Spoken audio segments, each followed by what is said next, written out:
Nanti rumahnya kita lewati dari sini ya. Oke. Itu pernah ditawari begitu. 4 juta? Ya dia punya utang 4 juta. Murah itu? Iya katanya sok saya bayarin tapi harus pindah agama. Wow, teman-teman, bayangkan. Oh. Jadi cuma 4 juta dan menggadaikan. Salam sahabat, masih di serial Islamic Center Ciranjang Part 2. Sesuai janji saya, kali ini saya akan tayangkan wawancara dengan Ustadz Ismail, pimpinan Ponpes Nurul Hidayah di Pasir Kuntul, Ciranjang, Kabupaten Cianjur. Nah, sebelum mulai, teman-teman, kamu bisa lihat part 1 dari serial ini di link di kanan atas atau di bagian deskripsi. Ini adalah ponpes yang dibangun tepat di samping kampung non-muslim, yaitu Kampung Palalangon. Ya, Ponpes Nurul Hidayah ini. Dirinya pondok pesantren dan masjid di sini menandai toleransi beragama yang kuat antar agama di perkampungan ini. Gimana, Ustaz? Assalamualaikum, Ustaz. Waalaikumsalam. Ismail. Ustadz Ismail ya. Jadi teman-teman, Ustadz Ismail ini adalah pengasuh ya, pimpinan pondok pesantren Nurul Hidayah Palalangon, Ciranjang, Kabupaten Cianjur ya. Tadi menarik, kita udah keliling-keliling ya, lihat kampung Nasrani di pelosok Cianjur ini yang hampir seluruh warganya adalah non Nasrani. Hanya cuma satu warga yang mualaf atau yang muslim, dan itu pun dia rumahnya menarik ya, si warga muslim itu tinggalnya di belakang gereja gitu. Tapi ternyata di Palalangon juga ini ada pesantren. Ini menarik. Tadi saya langsung bertanya ke Ustadz Agus yang ngeboncengin saya naik motor, ini siapa yang jadi santri di sini, siapa yang sholat di masjid ini. Kita lagi duduk di depan masjid sebenarnya. Siapa yang sholat di masjid ini kalau emang sebenarnya di Palalangon itu mostly penduduknya adalah non muslim gitu. Ternyata tadi ngobrol-ngobrol sekitar 70 Ustadz ya. Iya, Kepala keluarga yang di Palalangon. di Palalangon. Artinya kalau satu Kurang orang lebih lah. kalau ya, pasti. ya pokoknya kalau misalnya dia 70, berarti kalau satu orang muslim ya 69. Ya kan? Jadi tapi sebenarnya itu jumlahnya nggak terlalu banyak ya, Ustadz ya. Enggak, itu cuma di Palalangon 3 RT. 3 RT. Dan di sini ya 3 RT, di sini 2 RT. 2 Semuanya 5 RT. Ini bukan Palalangon berarti kalau yang ini. Pasir Kuntul. Ini Pasir Kuntul. Tapi masjidnya namanya Palalangon tuh tadi. Saya tuh bingung loh, kok ini ada masjid. Berarti ini masjid ini memang ada jamaahnya ya. Ada. Warga lokal ya, tetap ya. Warga lokal di sini ada yang muslim kurang lebih 21 kakak. Kalau yang di sini. Di lingkungan masjid sini. 21 kakak. 21 kakak yang Terus muslim. Ustadz juga ada banyak santri ini kayaknya. Alhamdulillah sekarang santri yang mondok di sini ada 218, enggak 30%. Oh, berarti ini desa Pasir Kuntul. Kampung Pasir Kuntul. Nah, di sebelah sana adalah Kampung Palalangon. Perbatasan. Jadi gini, sebetulnya dulu waktu saya namain Masjid Nurul Hidayah Palalangon juga sempat dikomplain sama warga Palalangon. Kenapa ditempelin Palalangon, kan ini mah Pasir Kuntul. Kata yang dari Pasir Kuntul juga gitu. Nah, kenapa enggak Masjid Nurul Hidayah Pasir Kuntul? Kita itu kan ketika berbicara dengan Palalangon identik dengan Kristianinya gitu. Jadi ketika kita di Ciranjang, di pasar bertanya tentang Palalangon, pasti orang mindsetnya sudah ke sana. Iya, karena memang terkenal tuh. Iya, makanya sekarang kita ditempelin tuh di masjid kita, Masjid Nurul Hidayah Palalangon. Oh. Alhamdulillah kan mulai berubah ketika berbicara Palalangon sudah menjadi 2 mindset. Ada yang bertanya ke gereja apa ke masjid. Wah, aduh. Cerdas kali. Ini tahun berapa, Ustaz? Dibangun 2012. 2012. 2012. Swadaya atau ada sumbangan? Dulu awalnya itu sebetulnya ini bantuan dari Qatar. Charity, oke, biasa ya. Charity. Cuman enggak 100% dari Qatar mungkin karena Pesantren sekarang yang dengan sekitar 218. 218. Ada juga SMP sama SMK. Kalau sama siswa SMP sama SMK 400. Ya, artinya bahwa di sini udah ada semacam Islamic Center ya. Iya, di Pasir ini, di Pasir Kuntul ini yang berdekatan dengan Kampung Palalangon. Nah, ini menarik ya teman-teman ya. Teman-teman harus ke sini dan melihat sendiri keadaannya. Oke, Ustadz, mungkin nanti kita akan ngobrol-ngobrol lagi sebelum. Setelah dengan Ustadz Ismail, kembali saya diboncengi oleh Ustadz Agus dari komunitas Peduli Mu'alaf Ciranjang Cianjur. Yuk, saya akan mengunjungi bakal Islamic Center Ciranjang di Kampung Palalangon yang sedang dibangun. Nah, ini teman-teman, beginilah penampakan bangunannya yang sedang dibangun.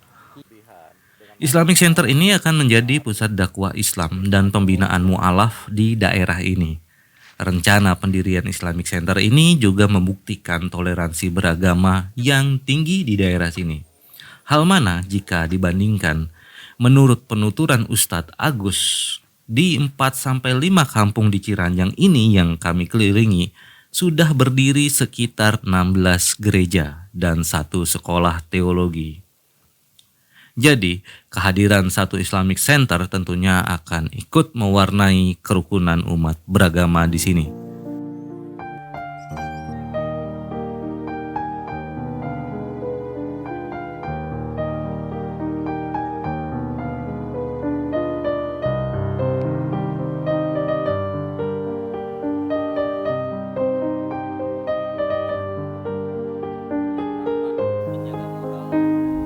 Kita akan terus mengelilingi kampung-kampung bersama Ustadz Agus di sini.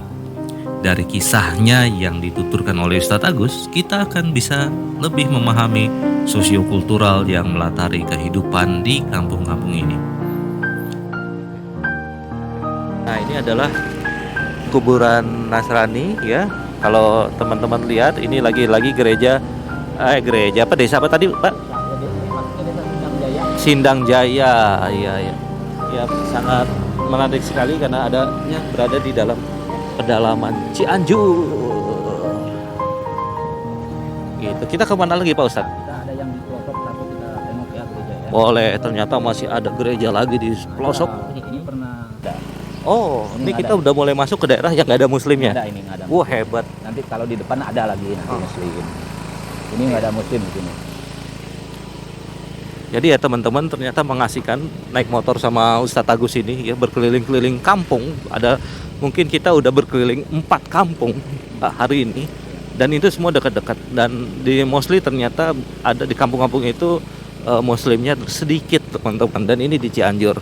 Ini udah masuk ke Pasir Sereh namanya. Desa Biasanya masih Sindang Jaya. Sindang Kampungnya Jaya. Kampung Pasir Sereh. Kampung Masjid Sere ya, pokoknya another kampung ya, tapi ini masih warganya non. No, di sini ada muslimnya sekitar 18 kakak. Oh. Dari 70-an lah, 70 kakak. Wah, Ustadz Agus ini hafal ya Iya. data-data itu ya. Ya, saya karena memang lama gitu ya, saya waktu dulu di Bajna saya data semua. Oh. Saya harus dapatkan data kan dulu, laporan gitu kan. Oh. Makanya Iya. Di sini cuma ada muslimnya satu, ini rumah ini muslim di satu. Ya kita ngelihat ini. Nah, ini muslim satu. Nah, ini rumah muslim ya, dan Satu. itu sangat ya biasa aja rumahnya. Nah, ini muslim. Bukan Pak Muslim ya, tapi dia muslim. Muslim ini. Nah, ini kesini udah nggak ada. Oh, gitu. Nah, mulai dari sini udah nggak ada muslim. Oh. Nanti kita ada gereja satu depan. Oke.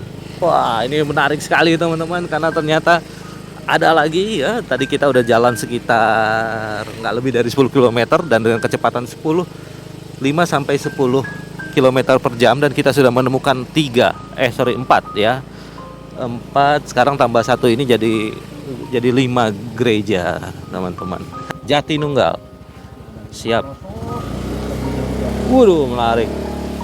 Dan ini belum pelosok, Pak Ustadz. Oh, ini Ciranjang Kampung Pasir Sereh ya, gereja Ciranjang Kampung Pasir Sereh yang tadi kita lihat itu konon dibiayai oleh Belanda ya, until now. Keren. Nah, ini salah satu warga muslim di sini. Kita lihat lagi rumah. Nah, itu juga katanya muslim juga. Tapi ya gini ya, sebenarnya kita tetap ingin hidup berdampingan sih sebenarnya. Motivasinya itu sih. Kita nggak untuk saling mempengaruhi, enggak ya. Masjid Jami di dalam. Ya. Nah, ini pelangnya nih, pelang. Ini di kampung sini ada Masjid Jami nih. Iya, kecil. Tuh dalam tuh. Nah, ya, ini. rumah Quran, Masjid Jaminya di dalam. Nah, ya di dalam sana Masjid Jaminya. Ini menarik ya. Siapa yang ngaji di situ kalau gitu? Ini dari 4 kampung ke sini. Wah, jauh dong. Iya, termasuk dari Ane, yang rumah Ane tadi yang Islamic Center juga ke situ Jumatannya. Ya ampun, naik motor. Iya, naik motor ada yang jalan kaki gitu kan. Ada yang dari Pasir Nangka sana yang tadi gerejanya nggak kesut karena jalannya lagi ditutup ya. Nah, dia juga dari sana gitu. Oh ya, ini jadi lucu ya teman-teman, ini di daerah Cianjur ya, daerah Jawa Barat.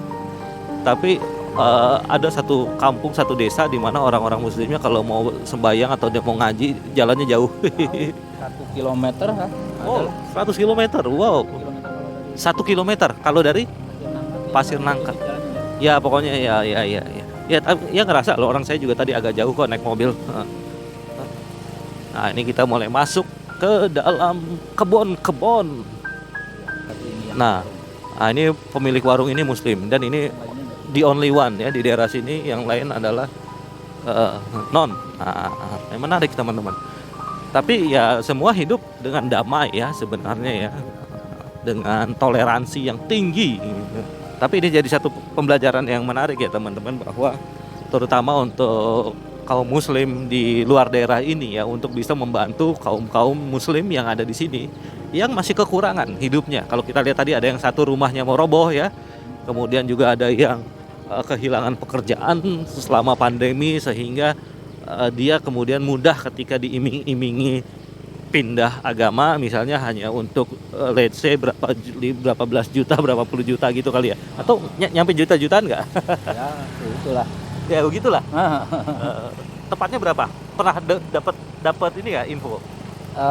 Kalau yang saya terakhir dapat info bahwa ada yang punya hutang ya sekitar 4 juta ya, dibayarin, dan ya tapi dengan catatan harus pindah, dan itu dan itu kenanya ke binaan kita loh namanya. Nanti rumahnya kita lewati dari sini ya. Oke. Itu pernah ditawari begitu. 4 juta? Ya, dia punya hutang 4 juta. Murah itu? Iya, katanya sok saya bayarin tapi harus pindah agama. Wow, teman-teman bayangkan. Saya yakin di sebelah sana ya yang beragama non-muslim juga memiliki dignity untuk tidak menggadaikan agamanya untuk senilai 4 juta. Nah, di sini nggak ada muslim nih. Oh, kita mulai masuk ke daerah yang Nggak ada muslim. non-muslim, teman-teman. Ada satu muslimnya cuman jauh sebelah sana. Oh, ya ini lihat ya, ini ada pemandangannya, ada gunungnya. Itu gunung apa sih Pak Ustadz? Itu bukan gunung, apa namanya? Bukit. Bukit. Iya. Ada bukit apa nggak tahu namanya, dan itu ada BTS, dan ini ada sawah-sawah. Ya, menarik. Jadi emang ya warga muslim maupun non muslim memang mata pencahariannya di sini bertani ya Pak Ustadz ya. Bertani, beternak, bertukang juga ya. Jadi sama aja sebenarnya antara muslim dan non muslim, mereka do the same thing ya pekerjaannya. Nah, kita lihat tuh ada seorang petani yang lagi nyangkul. Ini pemandangan yang teman-teman yang tinggal di perkotaan pasti sangat menyukai pemandangan ini. Oh, sebentar lagi kita akan ketemu gereja. Nah. ambil kiri dulu, ke kanan juga ada gereja, cuman jalurnya di berlainan, nanti kita pulangnya lah.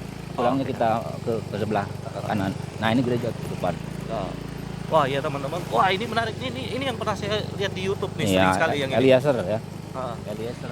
Iya, ini yang salah satu gereja yang familiar di YouTube ya. Ada beberapa orang yang udah ngeliput ini gereja ini. Ini yang termasuk yang tua itu ya Ustadz ya? Ya, ini kedua setelah itu. Oh, ini kedua tertua. Kedua tertua. Ini. Wah. Kedua tertua. Asik banget nih teman-teman. Ya, depannya sawah. Ya, bisa dilihat di gambar.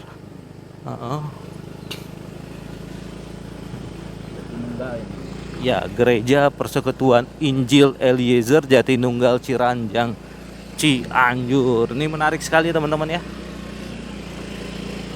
Ini nggak ada muslim di sini. Nah ya, menurut Pak Ustadz di sini nggak ada muslim.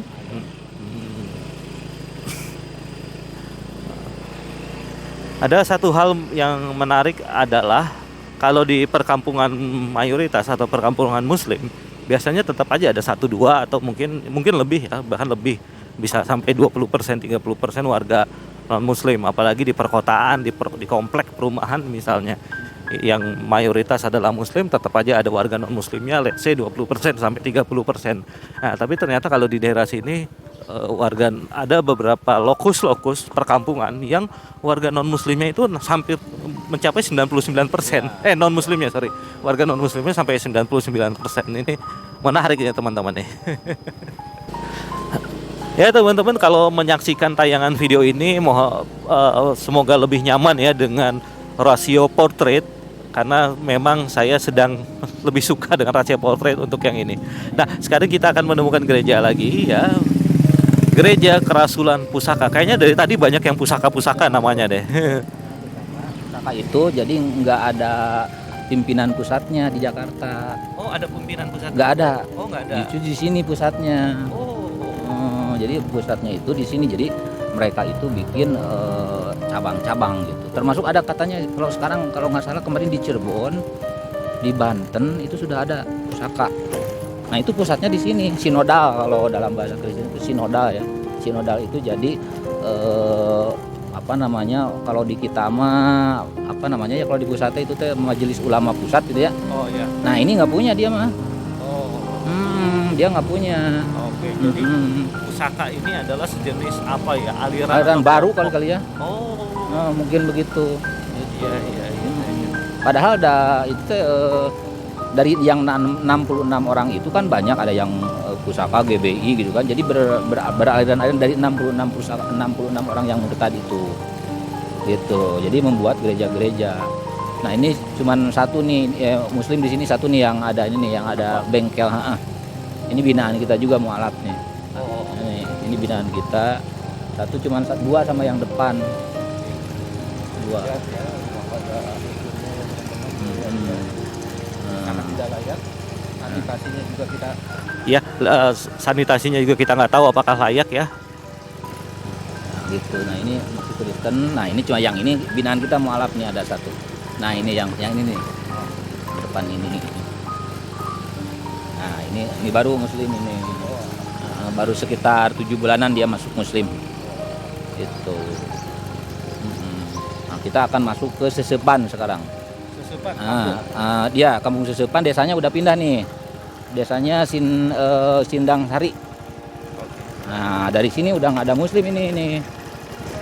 Nggak ada muslim ini. Gerejanya ya ke pusaka itu kebanyakannya. Ke pusaka yang barusan, juga yang depan. Di sini juga ada satu gereja nanti. Nah, ini mulai perkampungan non muslim ini. Nah, mulai dari sini nih. Nah gitu, jadi mayoritas non muslim. Kita juga ada binaan di sini, ada 3 orang mualaf yang kita bina. Dan jauh kalau ke bina ya ke Jatinunggal yang dalam tadi. Nah sekitar ya 2 kilometeran lah, 1,5 kilometer lah. Dia harus jalan kaki atau dia pakai motor kan gitu. Makanya kita berencana untuk buat pembinaan di wilayah Sesepan ini. Semoga kedepannya lah ya bisa. Gitu. Nah ini udah nggak ada muslim Kang di sini. Tuh, lihat bangunan-bangunan yang ada ini nggak ada muslimnya di sini. Gitu. Nah, lihat bangunan. Nah, jadi mudah-mudahan saudara-saudara kita yang baru tahu bahwa di sini ada perkampungan non muslim, semoga bisa datang ke sini dan support kita untuk kegiatan pembinaan juga pemberdayaan ekonomi. Nah itu yang lagi itu banyak tani ya gitu. Nah jadi bercampur lah, ada yang muslim ada yang non muslim gitu kan. Kalau dalam hal itu daerahnya lumayan lah. Padahal di depan itu ada salah satu pesantren besar. Sekitar 1 kilo dari sini nih ya, dari kita tempat berpijak ini 1 kilometer ke depan tuh ada pesantren besar. Ya itu mungkin ini nggak kejamah ini nggak kejamah. Kita mau ke arah sini nih, ada gereja.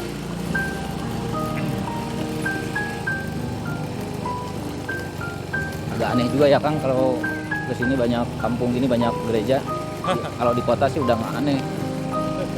Nah gitu. Ini nggak ada muslim nih, nggak ada sih. Ini nggak ada. Nah ini gerejanya nih Kang, sebelah kiri nih. Nah, pusaka juga.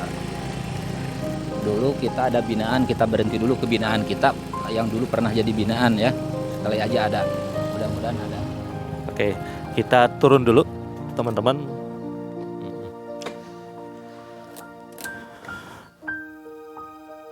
Nah, masih banyak yang rencananya dilihat, tapi kita akan berhenti sejenak untuk mengunjungi seorang mualaf, Magdalena namanya. Magdalena tinggal di sebelah sebuah gereja. Menarik bukan bagaimana toleransi beragama begitu bagusnya di kampung-kampung ini.